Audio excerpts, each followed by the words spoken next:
Hello, everybody. Thank you for joining me for another Wheel of Time book review. Today I will be talking about Robert Jordan's The Fires of Heaven, which is book 5 in the series. So, Fires of Heaven was an interesting experience for me. In some ways, it was my favorite out of all the books in the series so far, and in other ways, it was definitely my least favorite of the books in the series so far. So, in terms of where to rank it, well, I'll leave that for the end of the video, but let me tell you a little bit just about my experience with this book. I'll do this review a little different than I've done the last couple book reviews. So this book started, it was absolutely amazing. I'm like, this is easily going to be the best book in this series. It's interesting because a lot of people feel like these books start out slow and then build, and usually that's the case with me as well, but in this case, I thought this book started out fantastic. The prologue was easily my favorite out of any book. All the stuff with the villains, this is just what I've been wanting. All really the first part of this book, all the point of views of the villains like Robin and the other Forsaken. We got some stuff with Elida, still not sure how to say that as well. You know, all the stuff that happened to Leandrin was shocking. I'm not sure if her part in the book is done or not, but that was interesting. All this stuff was great. I really loved it. And then there was all this stuff with Min and Swan Sanche and Leanne. I love Swan Sanche and Leanne, by the way.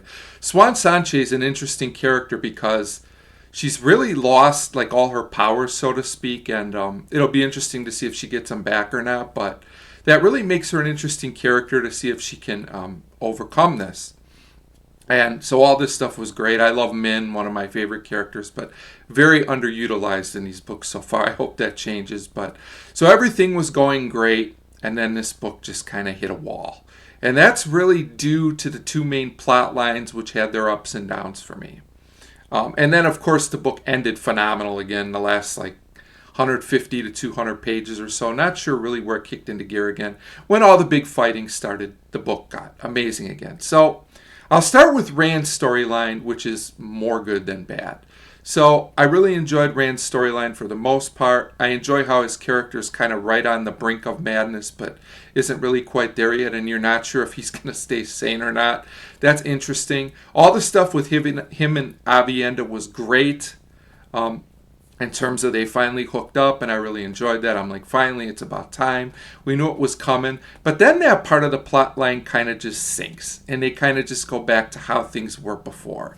And I get that Avienda's got this loyalty to Elaine, but does Rand even like Elaine? We've barely seen them interact since the first book, and this whole love triangle or whatever you want to call it, including Min, who's barely been with Rand, just doesn't, it feels awkward. It's not terrible, but I feel like Robert Jordan's kind of just buying his time because he doesn't really know what to do with this plot line.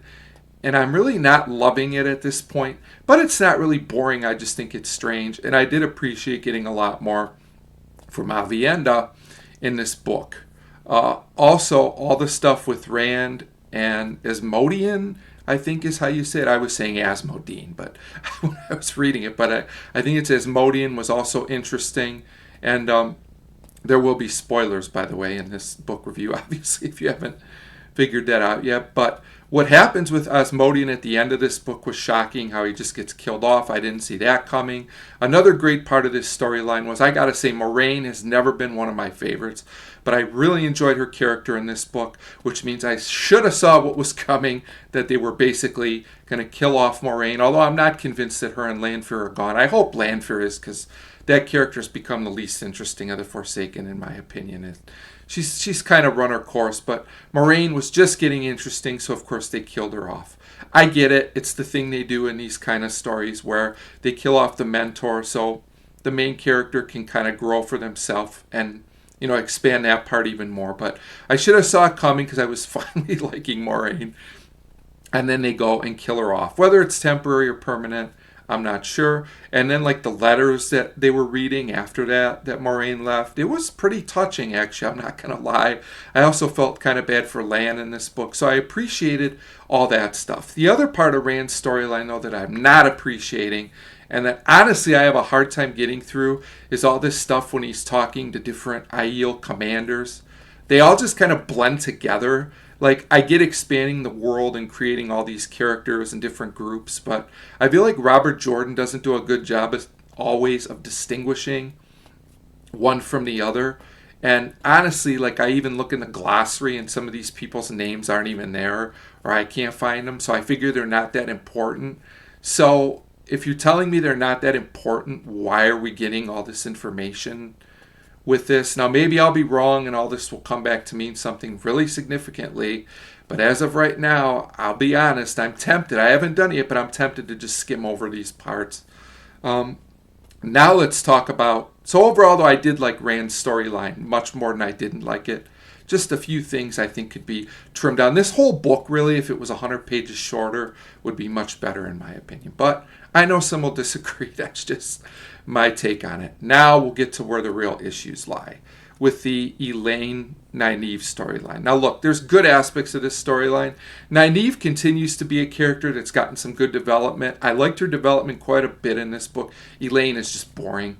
I'm sorry. So far, I've gotten nothing out of her. And the main problem with this whole plot line, though, is it's just not going anywhere. Like, they're hiding and they're still looking for the Black Aja. And then they join this circus. And there's this, like, these circus characters. None of them are interesting at all. I don't need to see, like, Elaine on high wires or people throwing knives at Nynaeve. Tom has become almost worthless again.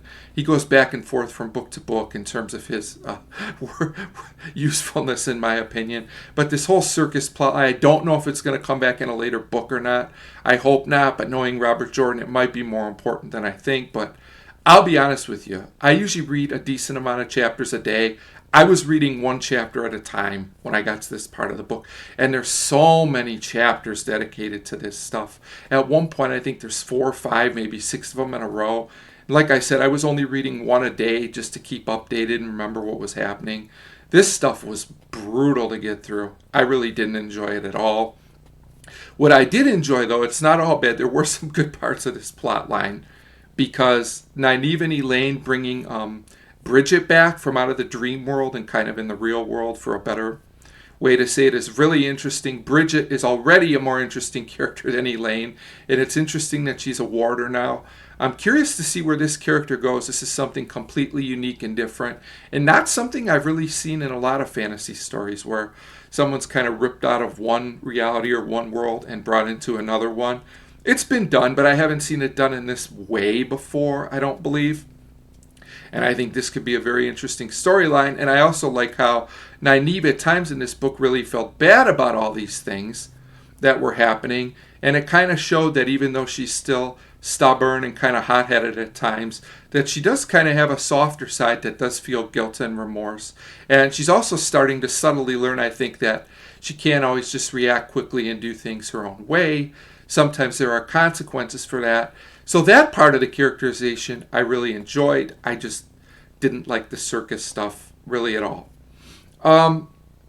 So then, though, everything gets made up for again by Robert Jordan because the end of this book is amazing. Matt is a great character, and I think he works best as a side character. When he kind of took over the lead for a while, he was okay, but I really enjoy him as more of a supporting role. And the fact that he's kind of an unwilling general, like he doesn't want to get involved, he tries to leave again, and he winds up like killing off one of the big commanders or big bads, whatever you want to say it, is hilarious. He also almost gets killed again and survives. So I just think the running joke with Matt is funny. And he's just kind of a light comic relief character. But I do feel like there's a little bit of depth to him as well, as he does feel guilty and ultimately he wants to do the right thing. He may be reluctant and have to talk himself into it, but in the end he does do the right thing. So I really enjoyed that battle. And then I also enjoyed the final battle with Rand and Nynaeve kind of working together, even though they didn't really know they were working together, and the different perspectives back and forth and how they defeated Ravin. This was all great. You know, I just wish we would have got more from the villains in the second half of the book. Like, even Kader was kind of interesting, and now he's gone, but it was kind of underutilized. I really enjoyed the beginning of this book where we were getting a lot of different points of view. I even thought Morgase's storyline was pretty interesting, how she's the queen, and now a lot of people think she's dead, but she's really still alive, and she's kind of trying to build back up a following. I even thought that was great. I almost feel like the side plots were more interesting than the main plots in this book. But then in the main plot, everything came together in the end. I just feel like sometimes it takes too long getting there. Usually it's the beginning of the books, but in this case, I had a bigger problem with the end of the book, like I said, kind of surprise, or the middle of the book, sorry, surprisingly. But I really enjoyed the beginning and endings of this book. Overall, the big moments were really big. Losing Asmodean, losing Moraine was huge. Some of the stuff with Matt was great. Some of the stuff with the supporting characters. So it had some of my favorite moments so far. But like I said, there were parts of this book that were just really rough to get through. So I'm going to rank Fires of Heaven third. I'm going to put it above Eye of the World and Dragon Reborn, just because I think the big events were big enough to warrant that. But I'm going to put it under The Great Hunt, which was a very entertaining book that I enjoyed more throughout, even if the events maybe weren't as big. And it's definitely under Shadow Rising, which I thought was the best book in the series so far. Oh, and also no Perrin. That really hurt because he was my favorite part of the last book. But hopefully he's back in Lord of Chaos, the next book, which I have here, which is another 900-pager. And I may take a little break before I read this one because Fires of Heaven kind of burned me out a little bit, even though I still enjoyed it. But when I do start Lord of Chaos, don't know how long it'll take me to read it. It depends on how many chapters a day I read. But I will have a review on that book when the time comes. But it may be a month or so away, in all honesty. So let me know what your thoughts are on Fires of Heaven if you'd like in the comments below. Thanks for your continued support, and thanks for watching.